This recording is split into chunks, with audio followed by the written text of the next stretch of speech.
So we know that families could use a little help. But we also know that this isn't a problem that can be solved from on high. This isn't something that will be fixed by just a bill in Congress or an executive order by the president. And I know that the last thing all of you all need right now is a bunch of commands from Washington or a ton of red tape that makes it hard for you to get anything done at all. Ultimately, it's going to take all of us. Businesses and nonprofits, community centers and health centers, teachers and faith leaders, coaches, teachers, and particularly all of you, our nation's mayors, all working together to help families make common sense changes so our kids can get and stay healthy. Now, I know that with the economy the way it is, a lot of folks are feeling stretched pretty thin right now. And that's particularly true for all of you as you've had to make budget cutbacks that lead to all kinds of impossible choices and wrenching trade-offs. And there are going to be some people who might ask you, how on earth can you spend money on something like healthy school lunches when we've got overcrowded classrooms and outdated textbooks to worry about? Or how can you worry about building parks and sidewalks and bike paths when we can barely afford to keep the community health center open? And these are fair questions. But when you step back and think about it, you realize that in the end, they're really false choices.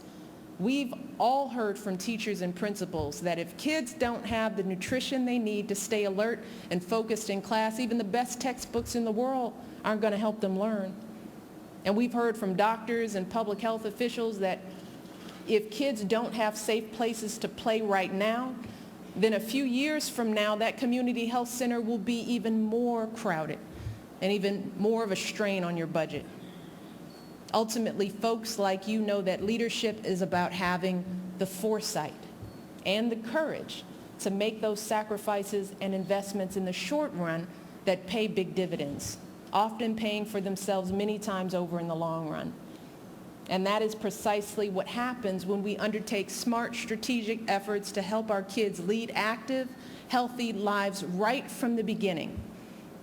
That's why Mayor Robert Cluck of Arlington, Texas, who's also a doctor, by the way, has been working to get kids more physically active, giving out pedometers at the end of the school year so that the kids can keep track of their steps over the summer. It's why Mayor Darwin Heineman of Columbia, Missouri, is building a system of walkways and bikeways in his city that will connect businesses and shopping centers to schools, parks, and neighborhoods.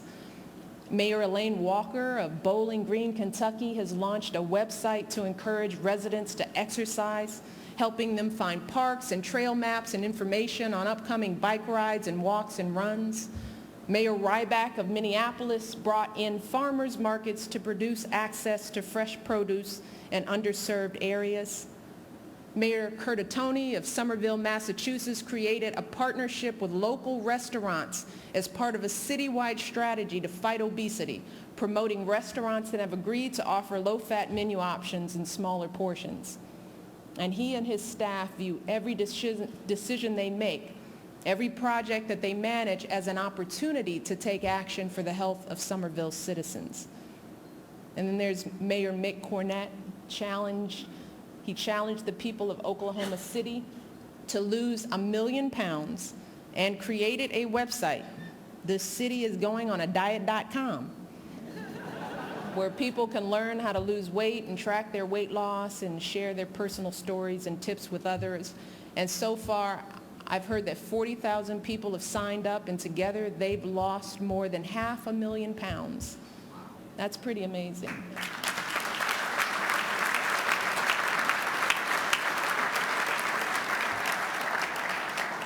I'm pleased that the CDC is now offering grants to local health departments to fund more initiatives like these all across America.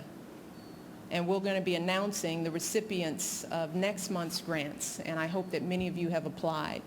I also want to take this time to recognize the U.S. Conference of Mayors for your leadership in supporting these efforts as well, including publishing an excellent guide for mayors on how to fight childhood obesity in their cities and towns. See, it makes sense that this organization, composed of mayors across the political spectrum, would take the lead on this issue.